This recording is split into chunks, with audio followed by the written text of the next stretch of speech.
അരിവാളും കരിവാടും ഒന്നുമില്ല. അണ്ണനെ നൈസായിട്ട് പോലീസ് പൊക്കിയിട്ടുണ്ട്. അതും പീഡന ശ്രമത്തിനാണ് അണ്ണനെ പൊക്കിയേക്കുന്നത്. ഒരു 3 പെൺകുട്ടിയുടെ പരാതി മേലാണ് അണ്ണനെ പോലീസ് പൊക്കിയേക്കുന്നത്. അണ്ണൻ ഈ പെൺകുട്ടികളെ പീഡിപ്പിച്ചതിന് ശേഷം അവരുടെ നഗ്ന വീഡിയോകളൊക്കെ എടുത്തിട്ട് അണ്ണനെ അവരെ നിന്ന് തന്നെ പൈസ വാങ്ങിക്കും. അതാണ് അണ്ണൻ്റെ സ്ഥിരം പരിപാടി. അണ്ണനെതിരെ ഒരു 15 കേസും കൂടെ പോലീസ് രജിസ്റ്റർ ചെയ്തിട്ടുണ്ട്.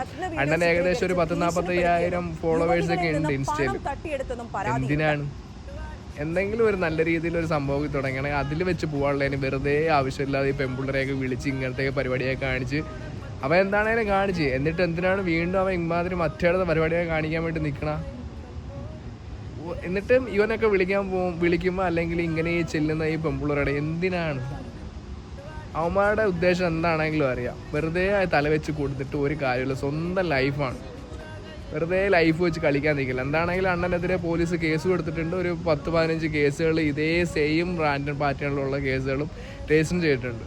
അവനവൻ്റെ ജീവിതമാണ്. അവനവൻ സൂക്ഷിച്ചാൽ അവനവന് കൊള്ളാം.